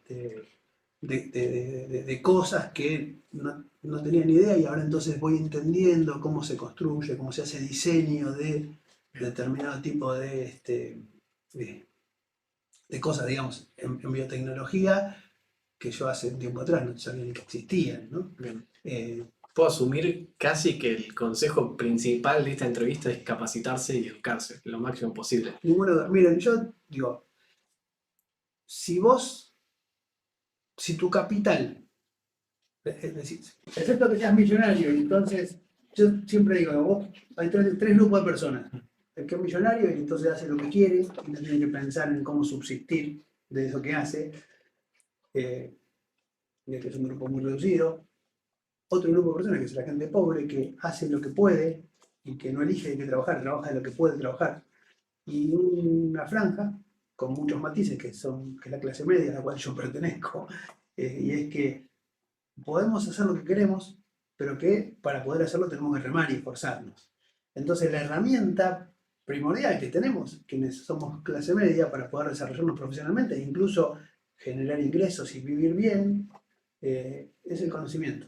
Con lo cual, mi principal sugerencia es aprendan todo lo que puedan, estudien todo lo que puedan, investiguen todo lo que puedan, todo, cualquier cosa que aprendan les sirve y en algún momento de la vida va a estar en la caja de herramientas.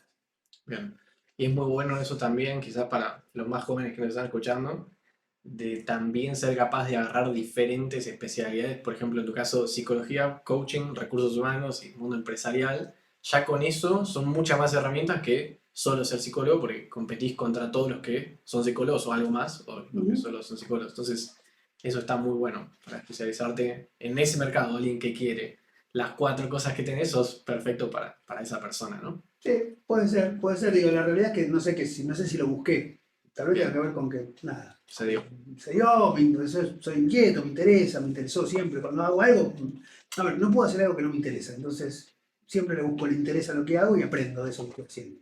Genial. Hablaste ahí de que coachás a founders. ¿Qué problemática ves en los founders? Porque una vez nos dijeron algo muy interesante acá mismo, nos dijeron, ojo con ser CEO, con ser director de la empresa, porque cualquier problema que nadie resuelve, lo tenés que resolver vos. Entonces, ¿qué problemáticas ves en esos cargos tan altos a la hora de hacerles coaching? Miren, básicamente hay algo que te da, esto, siempre digo, esto es como el asado. Vos el asado lo podés hacer en 3 horas, en 2 horas, en 1 hora y media, ponele, pero menos de 1 hora y media no podés hacer un asado, porque no te da tiempo para prender el fuego, para que la carne se cocine, y si lo querés hacer más rápido lo arrebatás y adentro queda crudo. Bueno, esta metáfora la podemos explicar a los individuos. Hay algo que no te va a dar nada, ninguna otra cosa que es la experiencia de vida, y vos no podés apurarlo eso. O sea, vos podés acelerar la experiencia hasta un punto, hay un punto en el cual tenés que transitarla. Muchas veces te encontrás, a ver, yo les pongo un ejemplo, trabajo con una startup que son 3 founders, son los actuales socios que tienen 20 años cada uno. Y 20 clavados. 20 clavados, Wow. 20. Yo empecé a trabajar con ellos cuando tenían 19, o sea, hace un año atrás. Y la realidad es que hay cosas que por más que quieran no las van a tener. Creo que lo que sí saben hacer ellos muy bien es buscar advisors que los ayuden a complementar lo que ellos no saben, o un coach, y ahí es donde yo trabajo y vivo de eso, es ayudarlos justamente a resolver situaciones que tienen que ver con gestionar las relaciones humanas, liderar personas, liderar equipos, a veces entender cómo resolver alguna cuestión, incluso de negocio, que requiere un conocimiento genérico, digo, ¿no? Y que ellos por ahí por falta de experiencia no tienen. Pero digo, sin ir al extremo de chicos de 20 años, me pasa mucho de hacerle coaching a gente de 30, o de 32 o de 33, que aún así todavía no han tenido grandes experiencias liderando equipos o gestionando personas o incluso hasta gestionando sus propias emociones. Y acá ya no es una cuestión de edad. El aprender a gestionar mis propias emociones y las emociones del otro es algo que no es fácil, no es algo intuitivo.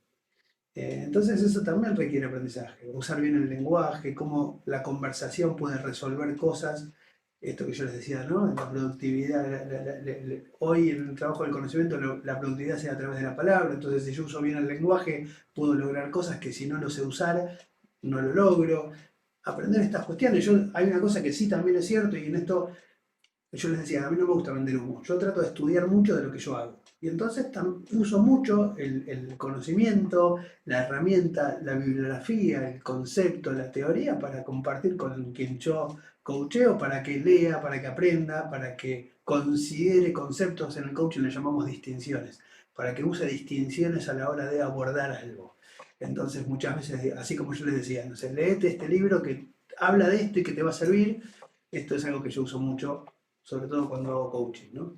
Perfecto. Pero básicamente yo les diría, miren, hay una fórmula que usamos en el coaching que para mí es sumamente poderosa. Quiero aclararnos, una fórmula matemática, es una fórmula simbólica, con la cual no le busquen la lógica matemática. Esta fórmula dice, es C más A igual R. Esta es la base del coaching, se las explico. C habla de las circunstancias. Las circunstancias es todo lo que ocurre a mi alrededor y sobre lo cual yo no tengo ninguna injerencia. Si llueve, llueve. Y aunque yo no quiera que llueva, va a llover igual. R son los resultados que yo quiero lograr. Y en el medio entre C y R tengo un signo más, que es mi responsabilidad incondicional de elegir qué hacer. A son las acciones que yo elijo frente a una circunstancia dada. Tengo una circunstancia. ¿Para qué me sirve ver la circunstancia? Para hacer diagnóstico. Esto es lo que pasa. Yo me planteo, me fijo un resultado, una meta. Quiero llegar acá y esta es la circunstancia. Sobre esto tengo 0% de poder.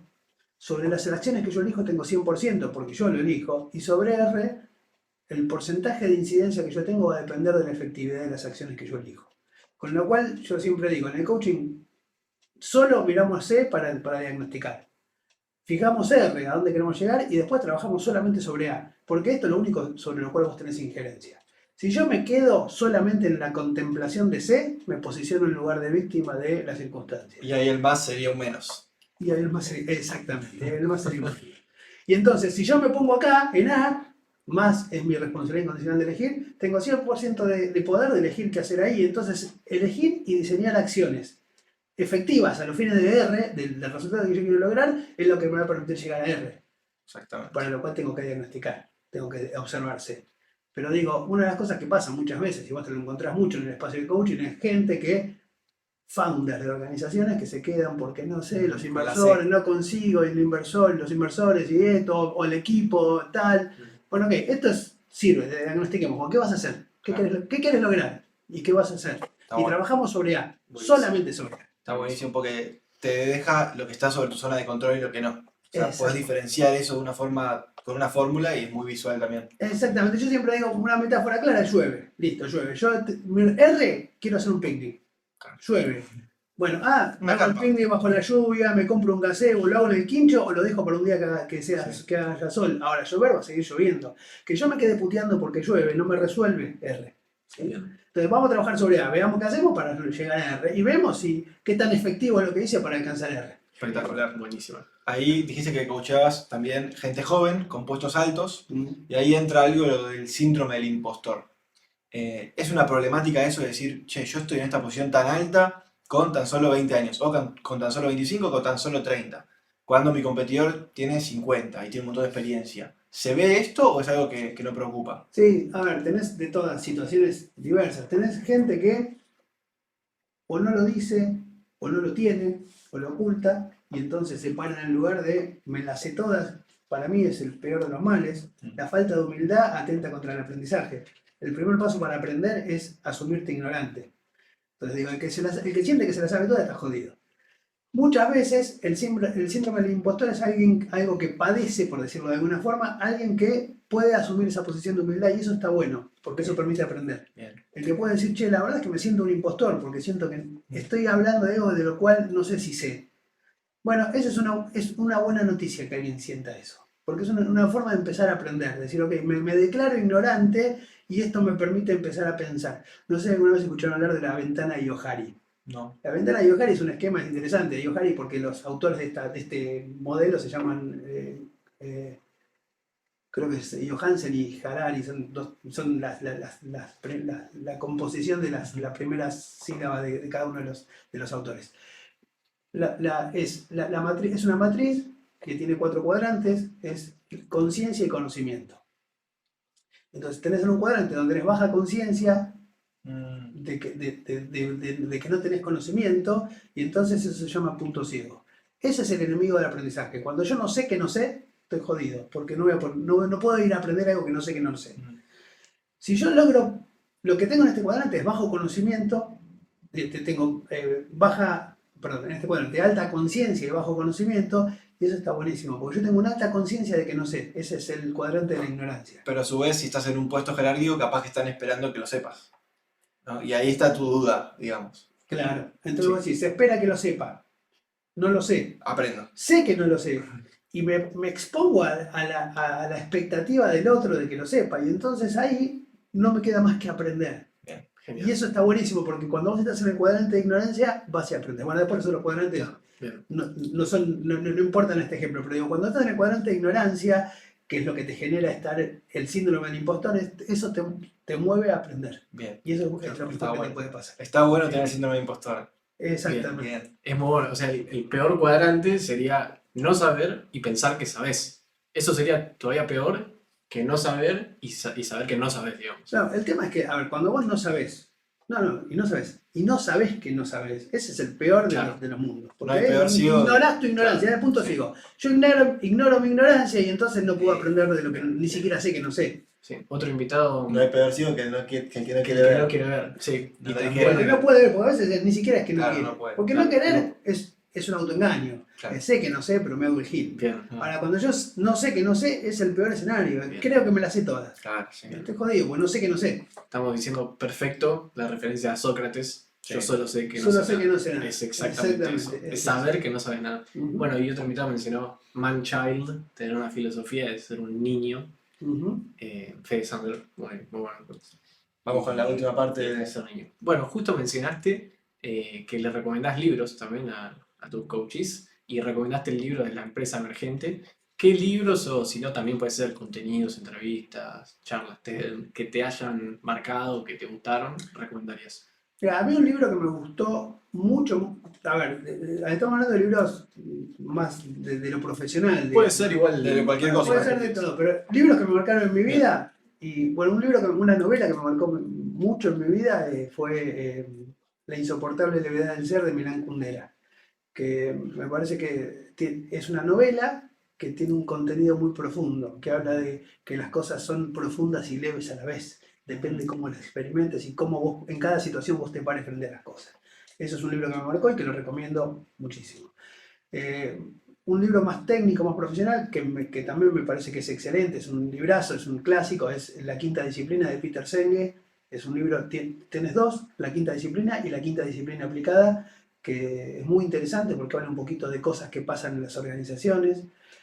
Eso es interesante. Bueno, después en lo que tiene que ver con mi formación profesional, haber leído a Freud para mí fue maravilloso porque el nivel de profundidad de un tipo, yo siempre tengo como una cosa que me admira de Freud, que es eh, eh, un tipo que me pregunto cómo le alcanzó la vida para leer todo lo que leyó, para aprender todo lo que aprendió, para escribir todo lo que escribió. Uno ve las obras completas de Freud y el tipo se pasó la vida escribiendo acerca de pacientes que él atendía y leyendo autores que cita en sus obras que vos no entendés cuándo hizo todo eso. Está bien, un tipo tuvo una vida larga, pero digo, hizo infinidad de cosas y daba conferencias y daba charlas y tenía pacientes y estudiaba y leía y escribía. Bueno, para mí es increíble. Eh, qué sé yo, otras cosas que, algo que a mí hay una figura histórica a la cual yo accedí a través de un libro, una novela también, y que después cuando empecé a investigar un poco acerca de su vida me cautivó, que el libro se llama El Factor Humano, que es el libro sobre el cual se hizo la película Invictus, que es un poco una pseudo biografía de Mandela, y que después investigué un poquito más acerca de la vida de Mandela, que es una figura histórica que a mí me parece impresionante. Eh, Muy bueno. Echeverría es un autor interesante, si bien que compila cosas de otros autores, pero que hay un libro que se llama La Ontología del Lenguaje de Rafael Echeverría, que es muy interesante también. Muy bueno. Bueno, nada. Excelente, ahí para anotar. Otra cosa es que tu consultora, Ginkgo, Shingo. Shingo, Shingo es un ahí está. árbol. Shingo. ¿Qué significa para vos ese árbol? A ver, la historia de Shingo a mí me interesó porque Shingo es un árbol resiliente. Es un árbol que sobrevivió, es uno de los pocos árboles que recibieron a las bombas atómicas de Nagasaki y Hiroshima. Y se descubrió que no solamente era un árbol resistente, sino que además tenía diversas propiedades. Se usa el Shingo para propiedades curativas, cosméticas, un montón de cosas. Es un árbol que tiene muchas propiedades y además mucha resiliencia, mucha capacidad de sobrevivir a situaciones adversas y adaptarse a climas diversos. Porque de hecho hay Ginkgo biloba en cualquier parte del mundo. De hecho yo planté en el campo uno, que todavía está ahí. Es un lindo árbol. Y me parece que simbólicamente es interesante. ¿Crees que cada vez somos menos resilientes las generaciones? No, yo no diría eso. No diría eso. Lo que sí digo es que eh, tal vez es muy profundo y da para otro podcast, pero digo, creo que las nuevas generaciones cada vez son más conscientes de cosas de las cuales mi generación y generaciones anteriores tratamos de distraernos. Que es la finitud, la conciencia de que las cosas empiezan y terminan, a veces sentir o entender que la trascendencia es algo que es una excusa para ponernos un sentido y ponernos un horizonte, pero digo, salvo que uno tenga una creencia religiosa o una fe muy fuerte, de lo único que uno tiene certeza es que uno nace y un día se muere. Lo demás es materia de la fe, digamos, ¿no?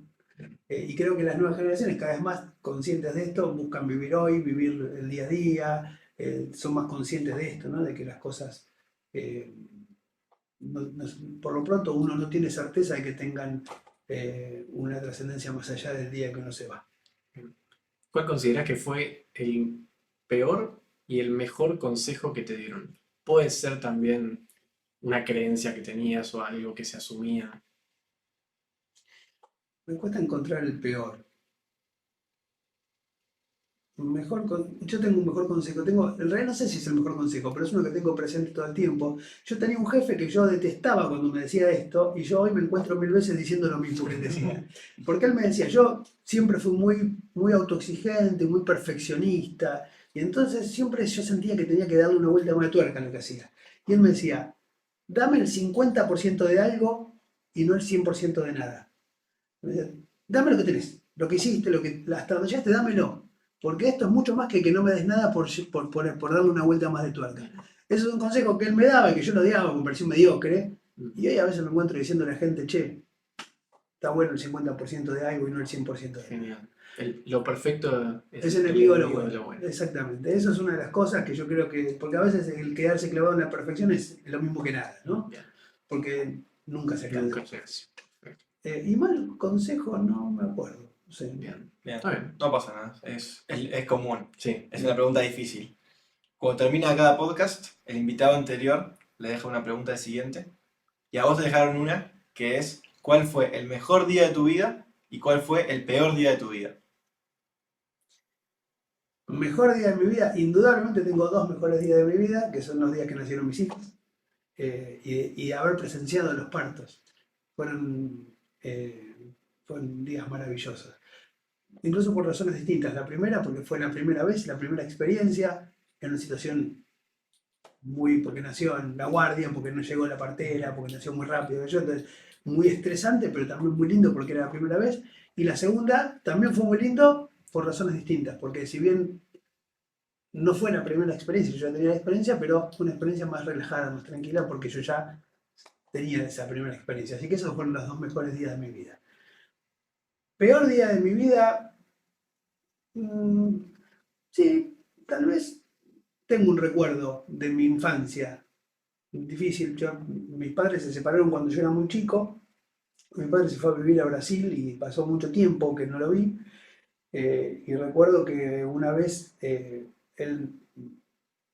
habíamos quedado que nos íbamos a ir de vacaciones y que él nos venía a buscar a mí y a mis hermanos y que nos íbamos a ir al sur en auto. Y me recuerdo el día que yo estaba preparado, listo para salir y para viajar con los bolsos y las valijas y qué sé yo, y mi padre no apareció. Apareció días después, pero digo, no apareció, y en aquella época no era que uno tenía el celular y te mandaba un WhatsApp, ¿no? En esa época no había cómo comunicarse, y me acuerdo que la sensación de frustración y de abandono, digamos, que sentí fue muy profundo y muy difícil, y muy triste, digamos, ¿no? Ese es el recuerdo que se me viene de algún día difícil. ¿Y qué pregunta le dejarías al siguiente invitado? Sin saber quién es. Y al siguiente invitado, sin saber quién es, le preguntaría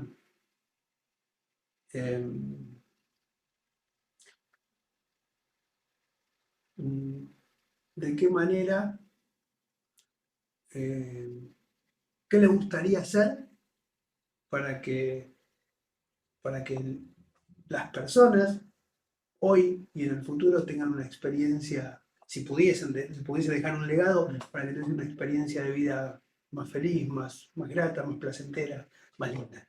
¿Qué le gustaría dejar como Excelente. legado? Bueno, Flavio, muchísimas gracias por haber venido. ¿Dónde te pueden seguir? ¿Dónde pueden apoyar tus proyectos? Bueno, yo tengo, la página web de mi consultora es www.shingoconsultora.com. Shingo como el árbol, Shingo es G-I-N-K-G-O, consultora.com. Esa es la página web de mi Y consultora. si no, Flavio Robert, LinkedIn. El Flavio Rowell en LinkedIn. Perfecto. Exactamente. Buenísimo. Muchas gracias. Un placer. No, gracias a ustedes, chicos. La verdad que me sentí muy cómodo y fue muy, muy interesante. Muchas gracias. Si querés escuchar más podcasts como este, en donde entrevistamos a cracks de todas las áreas, Suscríbete acá abajo y también creamos contenido en las redes sociales a diario. Tenemos un podcast por semana, así que te esperamos.